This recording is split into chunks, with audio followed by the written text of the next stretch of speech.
Hello everyone, welcome to Cyber Security Awareness Training with Computer Rescue and ESET. So let's get started with our agenda. First we will go through the threats overview, which is designed to bring awareness to different security concerns surrounding the specific threats.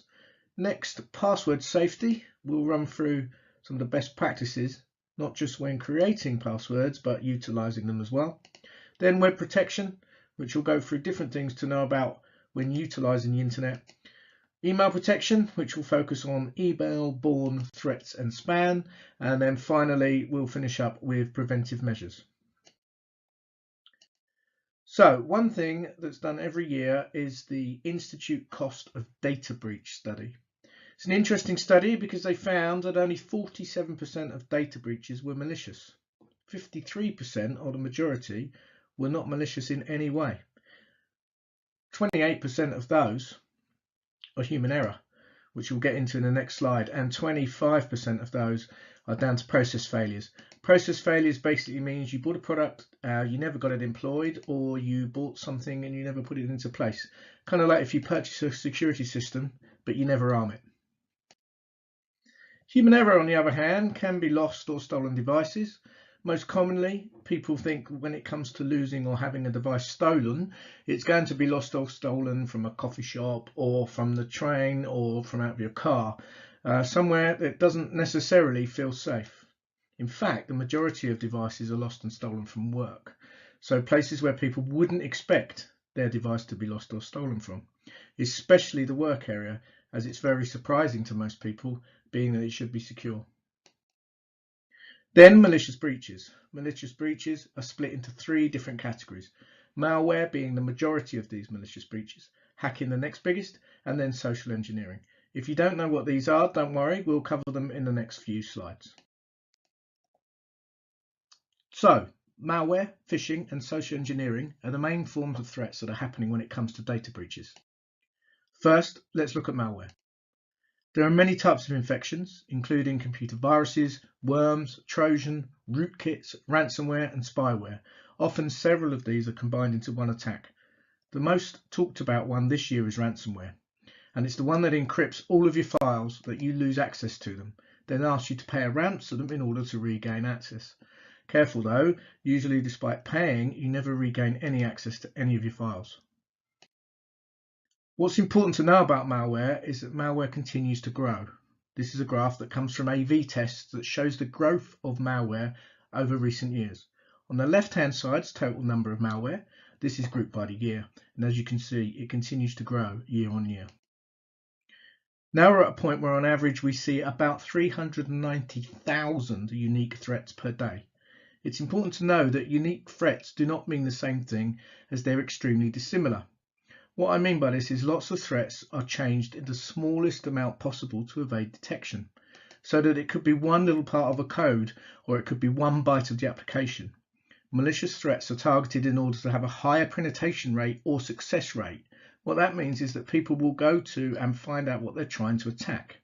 Are they trying to attack Windows operating systems? What antivirus are you using? Is there any there? Then, once they have that information, they can build their malware in order to penetrate into those exact environments. Once they're ready and their malware is successful, they can deploy it to the target directly. So there definitely are people out there that are specifically targeting businesses and industries. A lot of them are small businesses and industries, and they're making sure that the malware will succeed in all of those places. Is malware Windows only? We get asked this question quite a lot. It's a very common question. Malware definitely exists on other operating systems outside of Windows. However, Windows typically is the major target due to it having the highest market share. Malware authors want to have a large penetration rate. They want to get as many people as infected as possible. So this means that deploying malware designed for Windows, because it has the largest market, they don't have to do so much work for it to take over as many computers as they might want. However, when a new malware is released on other operating systems, it typically has a high penetration rate as well, because people believe that their Android or their Mac or their Linux devices are safe without having any endpoint security at all. So when a piece of malware gets dropped onto those OSs, they don't have any protection to prevent it from getting into their system. They have nothing in place to detect if their system was infected at all. So that malware will sit there for a very long time until something starts running funny, or they start wondering what's going on with their system, and then they put something on to see what might be happening. Funnily enough, they find out then that they've had malware for several months. Is malware on mobile phones? That's another common question that we get asked. Mobile phone malware is a growing threat, simply due to the users doing the majority of their internet browsing on a mobile phone. People are doing banking, they're doing social media on your mobiles, so now ransomware or screen locking malware is now a very popular threat to mobile devices. In fact, in 2016, malware targeting Apple iOS devices increased massively. One thing to know about Apple devices is that Apple do not allow vendors to create antiviruses for the products. So the user must depend on Apple themselves to fix any vulnerabilities or malware that gets onto their devices. So with all this talk about malware, how does my computer get infected? So some of the most common ways that computers or devices like mobile phones get infected is clicking on malicious links in an email. Second is plugging in an unknown flash drive or external hard disk. Maybe you found a flash drive lying around, one at work, one you didn't even realize you had. You pick it up, you plug it in. Lots of times people will do that and infect that device. Then downloading malware that's masquerading as other software is another common way. You go to the internet and you're looking for a piece of software. It says what it is, you click on it, you download it, and then once it's on your computer, you realize it's a virus. Or you get an attachment in an email and you open it up simply because it says it's a Word document. You find actually it's not a Word document. Again, you get a virus. So lots of times malware will pretend to be something else to try to get more people to click on it. Mobile devices get infected very much the same way, clicking malicious links in email, downloading other apps that masquerade as correct apps, good apps, or apps that people actually want. Then, finally, one of the most common ways that mobile devices get infected is downloading apps directly from the internet rather than official stores such as Google Play and Apple's App Store. Doing that is a very easy way to get malware because now you don't have Google or Apple verifying that these apps are legitimate. You just start downloading the app from some other website that's not doing the verification checks for you. So some of the top tips to avoid malware is install endpoint security on all your devices, not just Windows, all of them. Be careful what you plug into your devices, unless you are sure and know what is actually on those devices that you are plugging in. Be careful what you click. Get awareness training, not just for yourself, but for your entire family and friends, so that they're aware of the pitfalls and dangers that go along with cybersecurity. Next, we'll cover phishing. Phishing is the act of setting bait or a trap, casting it out into a wide ocean and hoping that something bites. You then get the hook. That's why it's called phishing. Really what it comes down to is intentionally deceiving somebody by posing as something else. Traditionally, they use a legitimate company. Typically, they also utilize email by pretending to be from a company or a service and requesting you to do something, usually requesting you to do something in an urgent matter. They'll hope in that you then will click and fill out the requested information. They can then gain that information that you've done for use in the future, which they can use to steal your identity or steal access to any of your accounts. Nowadays, phishing and spam go kind of hand in hand. 54% of all inbound email is spam. The spam types change. Every year they change from different categories. Nowadays, because people are concerned about health, we usually see spam in the health category being the highest amount of spam received. 1 in 20 email messages has malicious code in them. When you talk to people about spam and phishing emails, they all say, no, I don't open any emails. I don't know where they come from. I definitely don't open attachments, and I really wouldn't touch anything that comes from an unknown sender. The facts, however, don't lie. 2016, a data breach report showed that 30% of people open phishing emails. That's 7% up from the previous year. 12% of those opened attachments. That's up from the previous year as well. So despite people saying that they don't open emails and they don't open the attachment, they do. Phishing and spam are just going to keep getting worse. If they send out an email and someone opens it, they will continue to send them. So what should you be looking out for with phishing emails. First, look at the sender. See if it is actually who it says it is. Yes, it says it's from PayPal, but look at the domain name. Definitely not PayPal at all. Also, look for grammatical errors contained within the email or spelling mistakes. As you can see, there are several in here. And then finally, if you mouse over the link at the bottom, you'll notice that it doesn't say PayPal. So these are a few hints that you can take to find out that this email probably is not from the real PayPal and is in fact phishing. Once you actually go to the link, there are even more signs. Please don't go to the link. This is just an example. Don't believe the little icons on the bottom of the screen either. They say the website is secure. Well, if you look at this, the security certificates are there. However, why would PayPal want your mother's maiden name? This slide's from America asking for a social security number. Why would they need a social security number? They're phishing for information to take, utilize and steal your identity or to use it elsewhere. So when it comes to phishing, some of the top tips are: check if the email sender really is who it says it's from. Check the email for grammar and spelling mistakes. Mouse over or hover over the link to see where it goes. Don't click it. Manually type the address if there is a link and if you're not sure, so that if you get an email posing as PayPal or Facebook and you're not 100% sure, you can just go to the website that you know, i.e. PayPal or Facebook. Log in using your usual details and see if there are any messages for you. This way is a much safer way than clicking the link contained within your email. Next is social engineering. So social engineering is the manipulation of people by divulging confidential or sensitive information. Most commonly it's done over email, but it can also be carried out over the phone. It can be a slow gain of information as well, or it can be an attempt to gain all the information needed at once. So an example is that someone calls your office, they ask the question, who's the boss, who's the CEO? They then request his or her email address, maybe they also request a phone number. Now that attacker has the username as well as the name of the person they need to target in order to compromise that business. So any piece of information that they can grab, they can utilize in future attacks. Another common example is when a person walks into an office. They pretend to be a contractor, a delivery man. Due to his or her uniform, people assume that it's okay and everything's perfectly fine. The person will walk into a room with sensitive information, finds the room's unlocked, steals it, walks out of the office. Lots of people don't realise there's a problem when someone picks up the phone or just walks into an office that they shouldn't be doing. But grabbing those pieces of information can be utilised to steal your identity, steal data, and anything related to your company to do malicious actions. So some top tips when it comes to social engineering are: be careful with the information you disclose and who you disclose it to.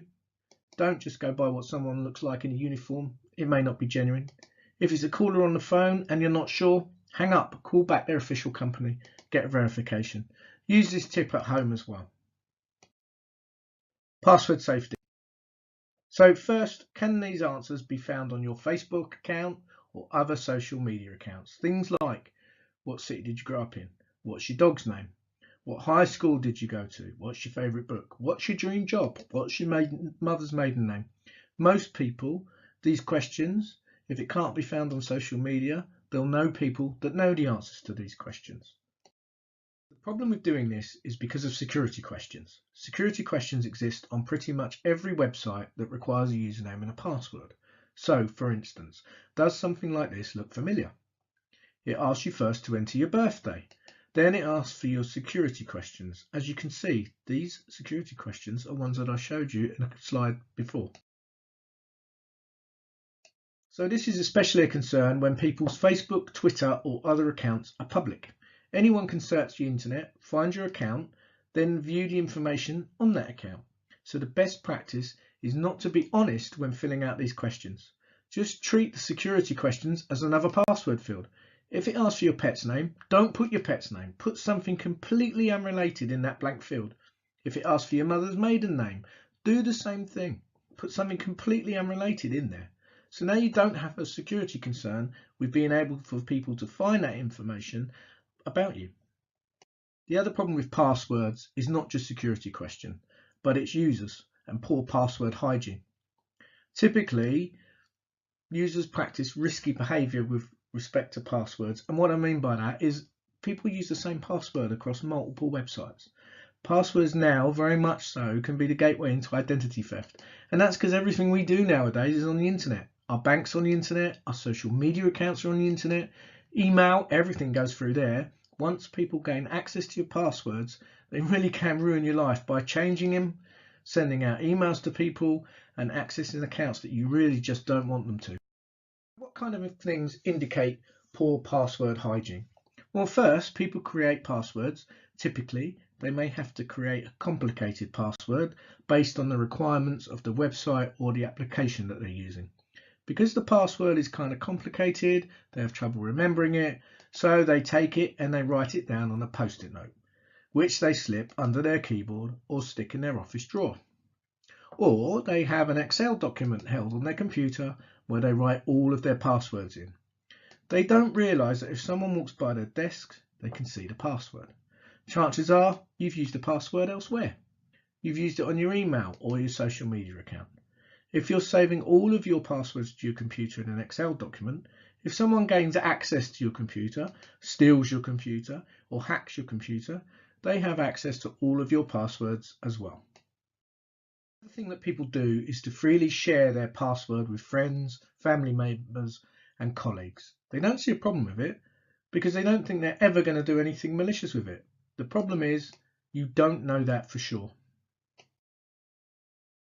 When it comes to passwords and password complexity, this is what users typically do. If it's an 8-character password, let's say they use the word elephant. If it requires a number, they'll just toss a number at the end of their core password, which was elephant. If you need a symbol, they'll put a number there, an exclamation mark on the end. Then they may need to capitalize a letter to make it even more complicated. So you'll notice these passwords, to be fair, really aren't that complicated.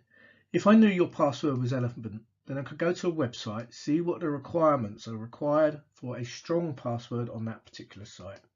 Put in a number, put in a symbol, it makes it much easier to find out what your password is if you follow this process. When it comes to changing your password every 90 days, because let's face it, nobody likes changing their passwords, and generally people don't understand why they have to do this, this is what they end up doing. They go and change just the number or the symbol at the end. Then they go to the next button on the keyboard, or the next button on that keyboard helps them remember what their password is. Once again, you have a core of your password that's never changing at all.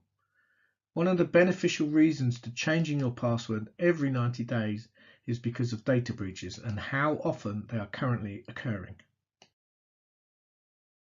Passwords are extracted from these data breaches. Your password could be utilized to compromise your business. So after your password is stolen, it's very simple for people to try all the various alternate options for that password.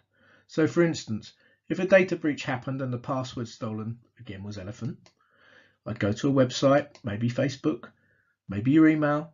I'd look to see what the requirements are for making that password. For instance, if it was a website and it said it requires 8 characters and a symbol, there's only 32 symbols on the keyboard. It wouldn't take a human 5 minutes or so to go ahead and crack that password by trying all the different options. Computers, however, can carry out these tasks in fractions of a second, except instead of trying one website, they try hundreds of thousands of websites all at the same time, trying that password that was just stolen and all of the different variations on that password to include numbers, symbols, and so forth. So it becomes very easy if one is compromised to take all of your accounts over. Even though you think your password is different, if you're just changing the numbers and the symbols, it really is not strong enough. So, how do you help yourself remember passwords or create strong passwords? There's lots of password managers out there that are secure. That's what they're called. They do what they say. They will help you create a strong password. They'll even autofill your passwords into your web browser should you need them. So whenever you start a new web session, it will ask you to enter your master password, which is something you should keep very, very complicated, and keep it to yourself. Don't tell anyone your master password. Then once you enter that master password, if you go into any website that requires a username and password, it will be automatically completed for you. Now you have one master password, but every website on the internet has its own unique password. So that if at any point any of your website or accounts or social media are compromised, you don't have to change hundreds of passwords. You just have to change the one place where it was compromised. It saves you time and makes things much, much safer. Of course, you can use to find out about data breaches and passwords that are out there for different online accounts is to use some password hygiene checkup. It comes from the website here, as you can see. It currently checks 2.6 billion compromised username and passwords. Treat it like a credit card check. Run it every so often. You can actually sign up for notifications, so if there's ever a new data breach on your account or part of it, they'll know and you'll be told. You can go to and change the password and the security options for the website that's been breached. The other side of things, if a data breach does happen, make sure that you don't just change your password, but change all of those security questions as well, just in case they've been compromised. A resource to help you protect from data breaches and password is two-factor authentication, sometimes called 2FA. As opposed to your standard username and password practice, which is entering your username, enter your password, press enter, it logs you into whatever you're trying to get into, such as email. Two-factor authentication utilizes two different elements, something the user knows, your password and username, and then something the user has. Typically this could be a mobile phone. This is commonly called a hardware token. Used in combination, they provide enhanced security for all data access. The reason why is if you go to log into your email, you'll enter your username, you'll enter your password, you'll hit enter. Once you do that, it's not going to log you in. It's going to ask you for extra verification. That extra verification generally will be text to your phone. It will contain the verification password that you then have to enter in. Maybe you've opened up an application and that will give you the password. So then no one can break into your account unless they know your username, your password, and have access to your mobile phone. It adds a whole extra layer of security to protect your accounts from data breaches. Make sure you enable two-factor authentication whenever you see it's available. Lots of businesses are starting now to adopt this. But most personal websites like email, social media, banking are all moving across to two-factor authentication already. A lot of those have already implemented it. Two-factor authentication helps to solve the problem of data breaches for weak and stolen passwords because they can't now just leverage those credentials in other places. It doesn't matter if they just have your password, they now need your mobile phone too to access that account. This also helps to prevent weak passwords and non-random passwords being used. So when people come up with a weak password, password 1, 1, 2, 3, 4, 5, 6, 7, 8, having two-factor authentication in place enhances the security. Don't get me wrong, we want you to still create strong passwords, but it's not as important as it would be without two-factor authentication. Of course, it also solves the fact that people reuse passwords. They reuse passwords in their personal life.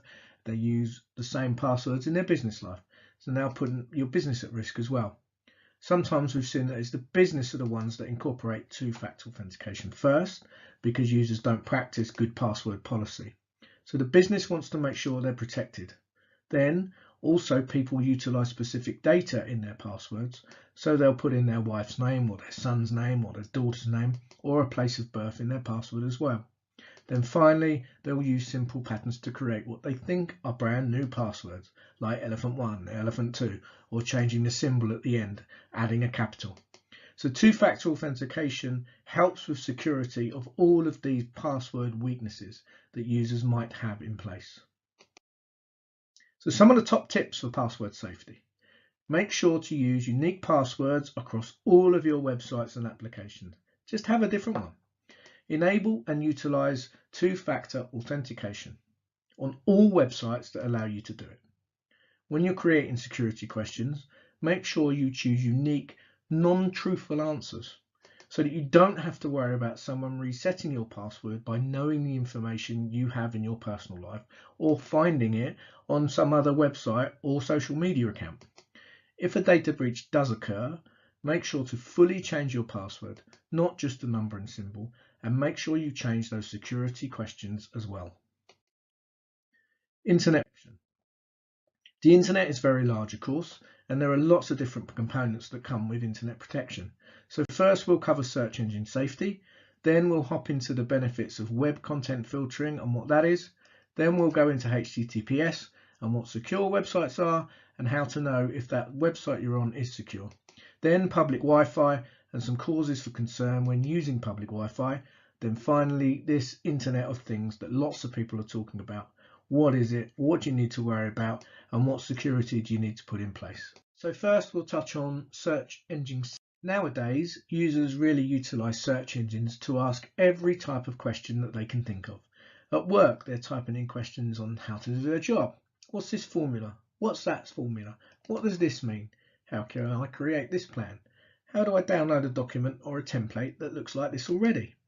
Then they're searching for things that they really shouldn't be searching for at work, such as how do I download the latest music, or how do I download the newest movie, or how do I watch this TV show. So they're searching for things that they shouldn't search for, and they're searching for things that can help them in the job. The problem is that they are just going ahead and clicking on the search results without first checking if it's a legitimate site. They just click on the link and see where it takes them. This also commonly happens on social media websites as well. Because their friend posted it, that means it must be safe. So they click the link and they get infected. Same thing with search engines, as it's the same with social media. Just because it's posted by your friend, just because the result comes up on one of the search engine, it doesn't mean at all that it is a legitimate site. And it certainly doesn't mean that it's a safe site. Even if the website is reputable, the advertising being displayed could be malicious and infect your computer or your mobile device. So you need to be concerned, not just with the fact that websites are legitimate, but be cautious about advertising on the pages. If there are tons and tons of adverts on the page, sometimes that can be bad news in itself. Then free things such as music, games, movies, game cheats, etc. are all very commonly filled with malware, and they are rarely what they say they are. So not only is piracy a crime when it comes to this, but malicious actors prey on people who are looking for free things. Lots of times it doesn't even need to be a legitimate or piratey things like movies or novels. It can be other things like documents to help you with your business or free marketing plans and so forth. So keep in mind that free things rarely are what they say they are. Some great tips to help you utilize using search engines. Stick to clicking on the first page of the results. I know that's not always possible, but once you start going past the first page, you'll start to click on sites that are not as commonly clicked and don't have as much of the related content that you might have searched for. Be careful when clicking on non-name recognizable sites. When it's not a big name, be careful what you're clicking on because you don't know where it's going to take you. Also, make sure that free things, malware is commonly in them. Be very careful when you're downloading anything that says it's free, because even if it is actually free and a legitimate download, they still may put something on your computer that you don't want, such as advertising or bloatware. Lots of times software comes with bundled other software that you are not aware of. So you download one thing and it comes with 3 other things that you didn't really want. Be very careful when it comes to things that are described as free. It's very commonly malware. Next, content. So a web content filter filters web traffic based on pre-configured policies set by the administrator. What that means is the administrator of your network could decide at work, for example, that they don't want people to be able to search Facebook, or they don't want people to go on sports websites and play fantasy football. So rules can be put in place to not allow employees to do this. There are home versions and there are corporate versions, of course. The home versions usually focus on child safety. So if you don't want your kids going to specific websites like YouTube or other video sites, or you don't want them stumbling across content that they shouldn't be looking at, you can filter it there. The corporate versions usually focus on employee productivity. If Facebook is allowed at work, sometimes that leads people to surf Facebook for several hours a day, or they're always doing fantasy football or reading the sports or reading the news and so forth. So web content filtering can restrict what sites users can go to, but it can also restrict how long they can go to it for. So you could say, for example, well, you can have Facebook during your lunch hour, or you can look at fantasy football for 30 minutes a day. You can set it however you need it to be. Not only can it restrict the content that's displayed to a certain audience, it can also be used to filter malicious content to protect the user. This is another good reason to use a content filter, because they will want to make sure that users aren't going to risky or non-reputable websites. By implementing a web content filter, not only can it help with productivity, but it can also protect your kids from going to bad websites and protect you from any sort of malicious code. Those malicious advertisements that I mentioned, they're some of them. It has two different areas that it will help you with. So some top tips about web content filters are that they can increase employee productivity because they have to do the work. They don't have the ability to go and search websites like sports websites, fantasy football, social media. It curbs risky user behavior of going to websites that they've never seen, and it reduces malware exposure by having that in place as well, because they can't click the links, they can't open the email, which means they don't expose themselves to the malware. Then it also has the ability to protect children and their mobile devices and computers from displaying inappropriate content that you don't want them to see. This is one way it can be useful not just in a business setting or a corporate setting, but at home as well. There's lots of different products out there that provide content filtering.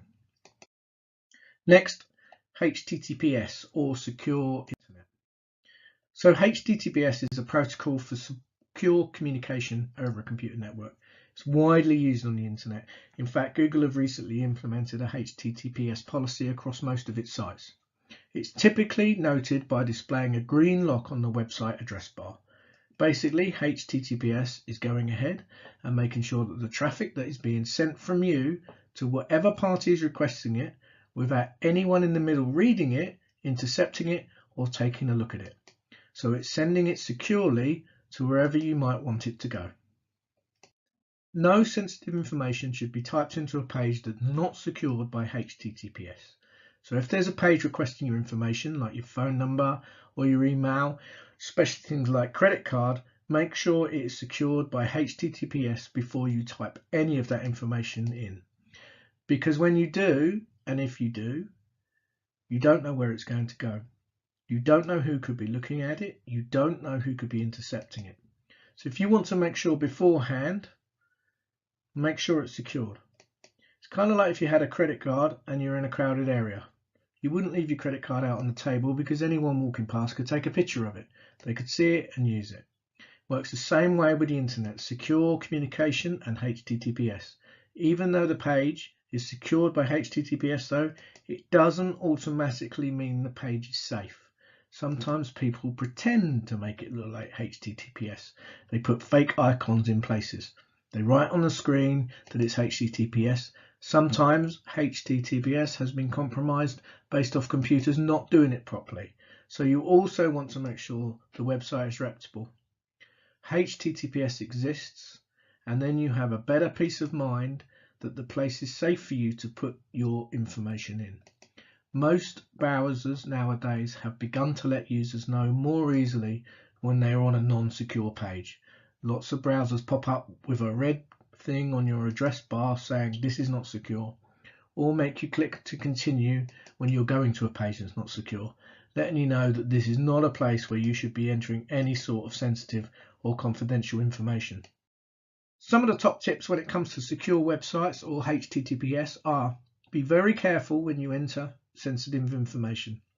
Check to see if the site is secured by HTTPS and heed the warning that your browser in your address bar gives you. Don't pay too much attention to what it says on the page itself. Look in the address bar. That's where it's going to tell you whether it's safe or not, rather than going ahead and reading the text. Then check to make sure it's a reputable website before entering any sensitive information, particularly credit card information. There are review sites out there that can help you decide if a website is reputable. Of course, if it's a big name website, it probably is, but don't just go ahead and depend on that HTTPS indicator. You really want to make sure you're not entering any information into a website that might be malicious. You can utilize a lot of the tools we were talking about earlier in the phishing email section.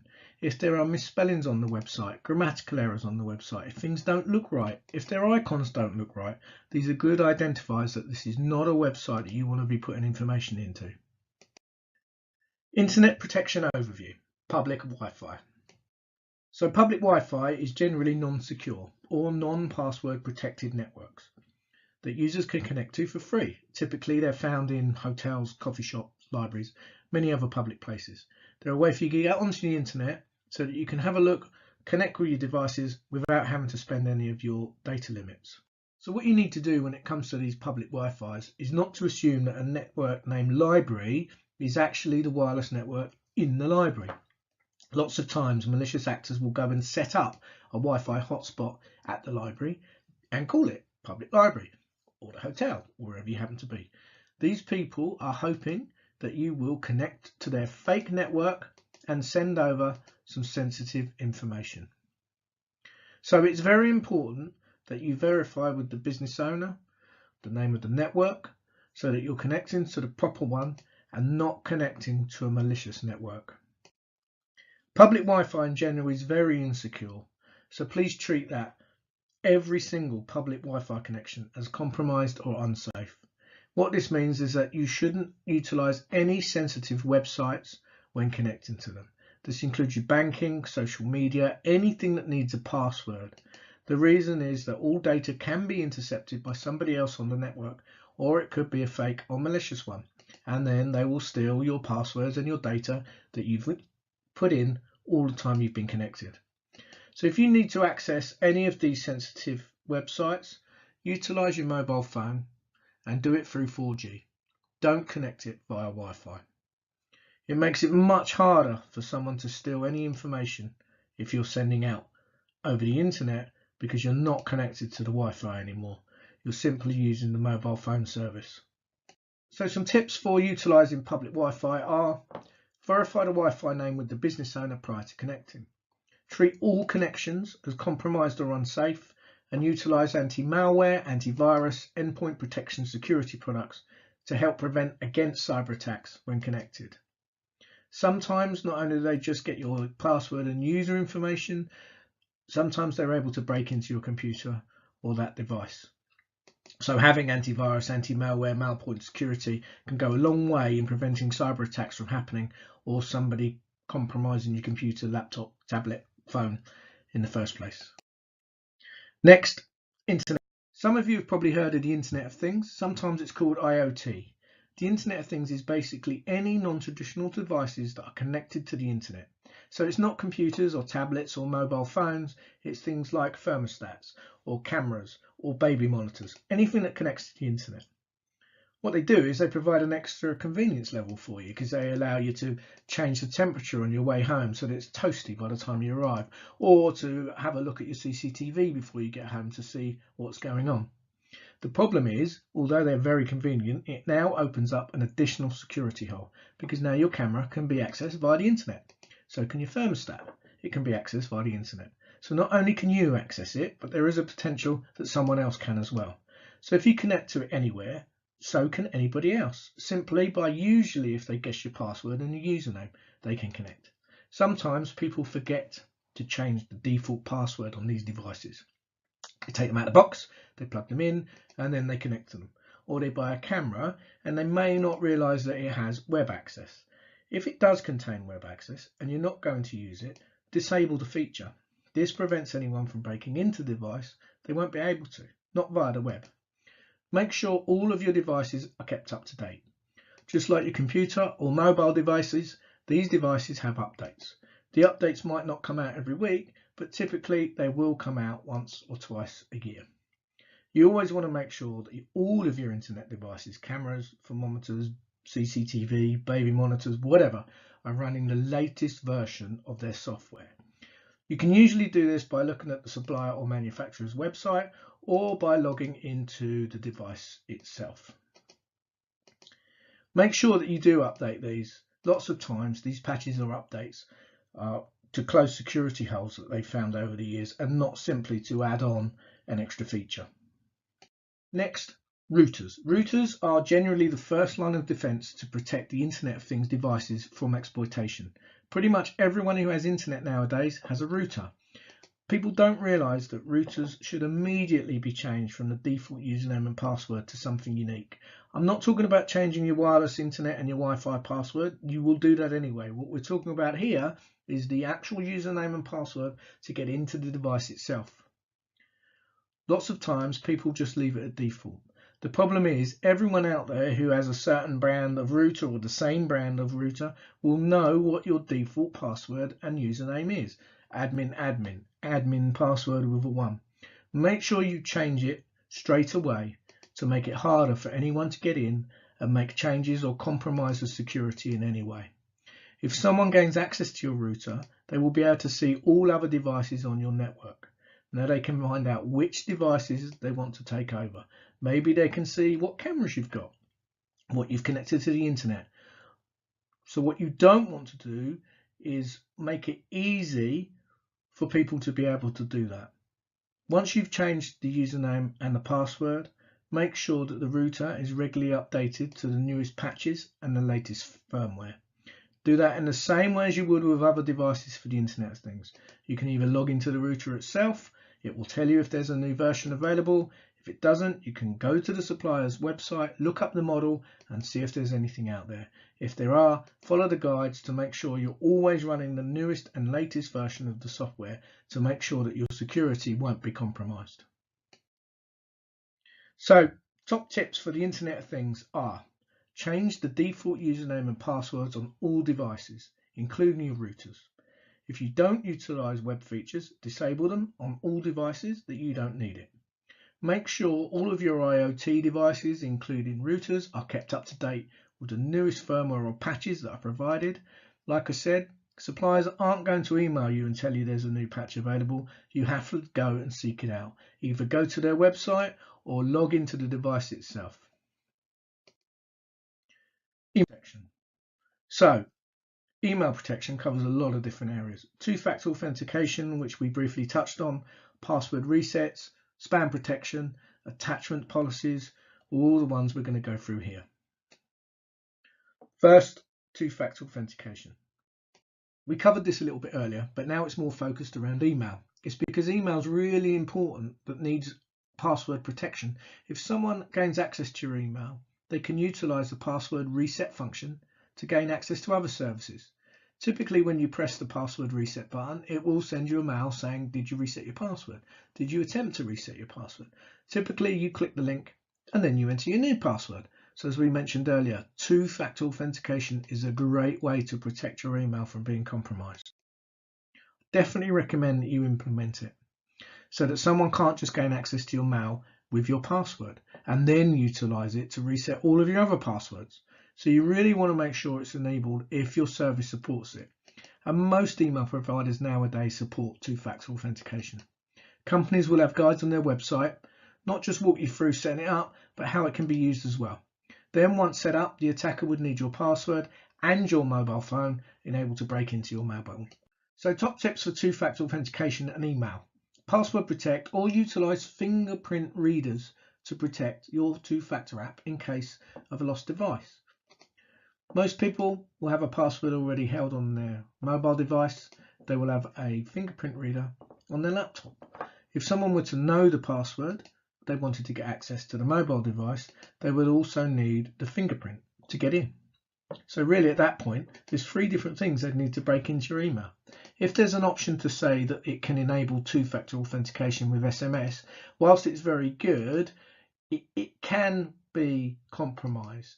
If, for example, I know that you are going to get your two-factor authentication via SMS on your mobile phone, and I was to take your SIM card out and put it in my mobile phone, then any new notifications from two-factor authentication via SMS would come to my phone now instead. So whilst it's highly unlikely, it is adding extra difficulty for you to log in.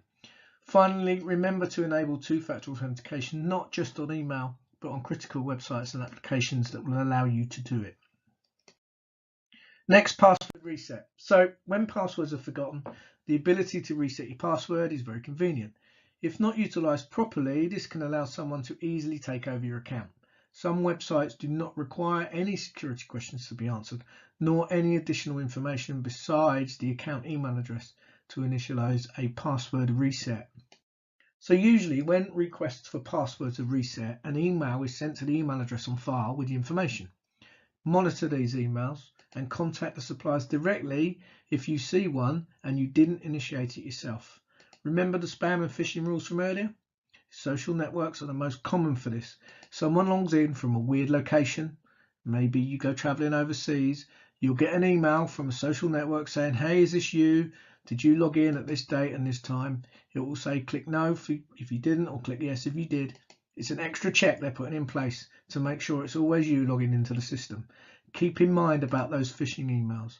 They could be pretending to be you or pretending to be that social network in the hope that you'll go to that website, confirm some sort of information, and then use that to exploit it later. So you'll want to monitor any sort of emails that you get saying a password reset was initiated. Top tips for password resets. Utilize a strong password. Also utilize strong and not accurate security questions. Then monitor any attempted password resets on your accounts for any sort of fraudulent activity. It's the same way that people monitor their credit card statement. Whenever they see something out of the ordinary, they contact the supplier that provided it to find out what's going on. It's the same thing you want to do with password resets if you receive any. Best practice would not be just to enter in the email. Don't just click on the link, but go directly to the password site, type in their address in the browser, and find out what's going on from there. Next, spam protection. As we know, everyone out there gets spam. Even with the best protection, some still slips through the cracks. Some email providers, of course, have better spam protection than others.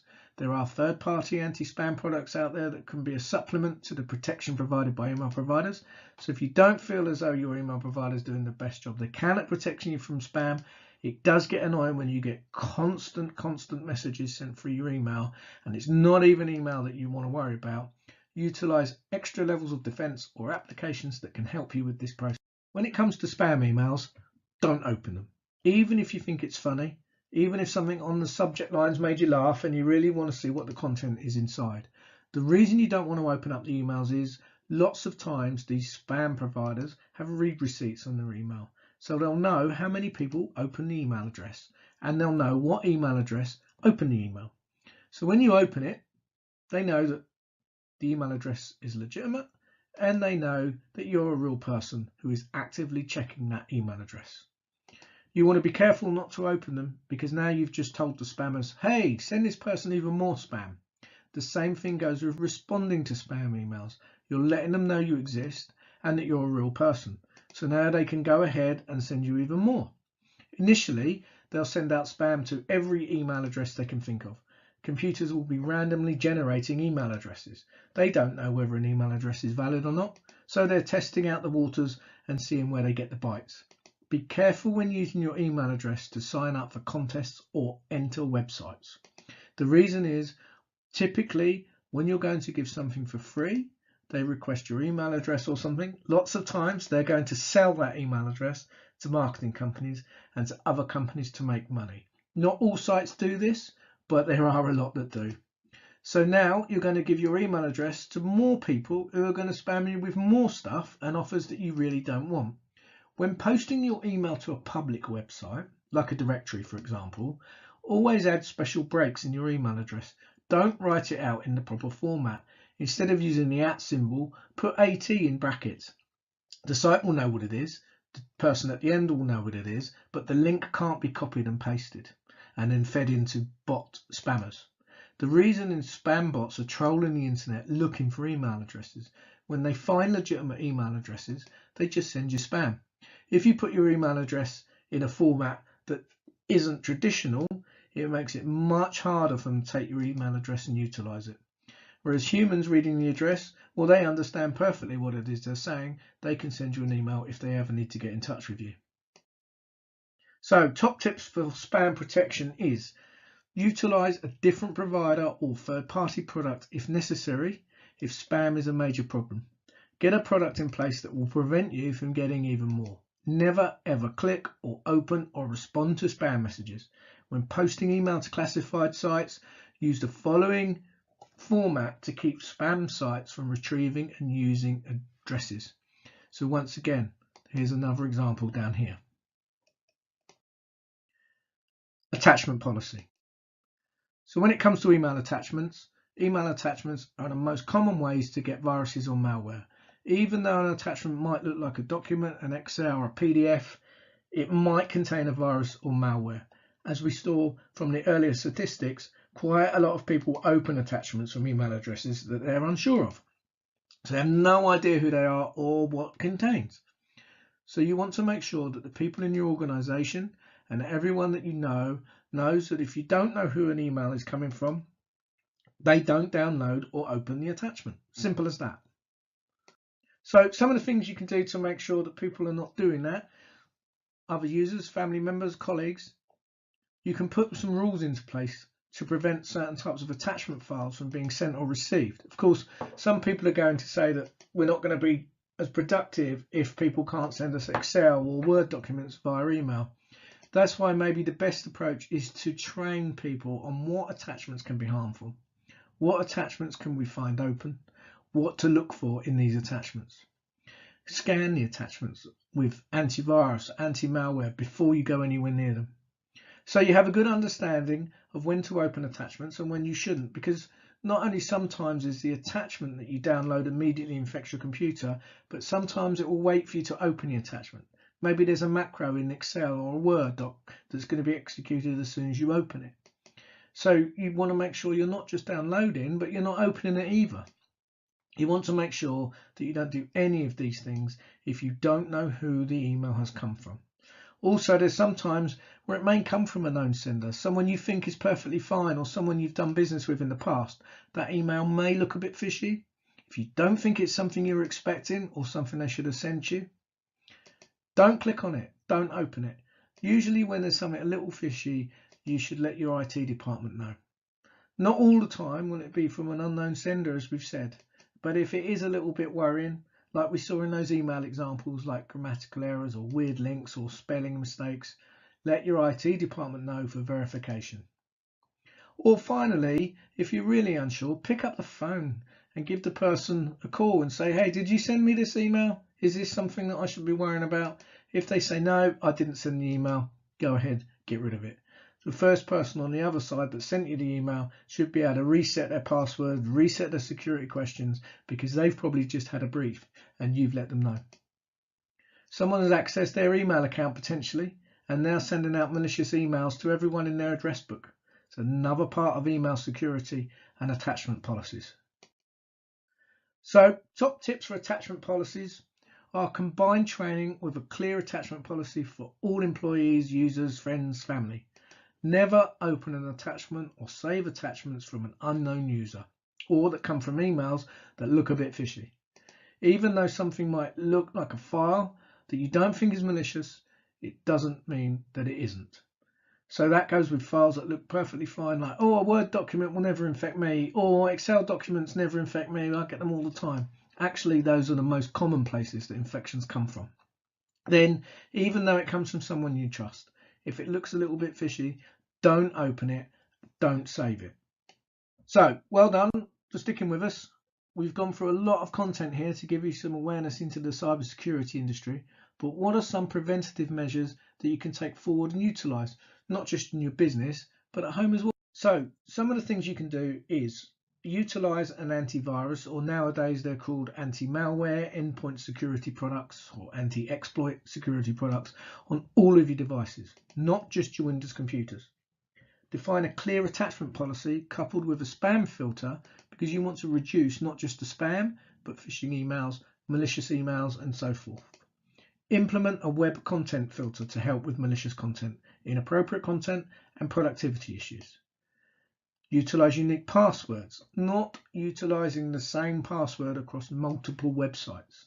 Maintain a clear password that's instructing employees to utilize a brand new unique password for every single application. Make sure that they know When they're changing their passwords, they need to change the entire thing, not just the numbers and symbols at the end. If needed, help them set up a password manager.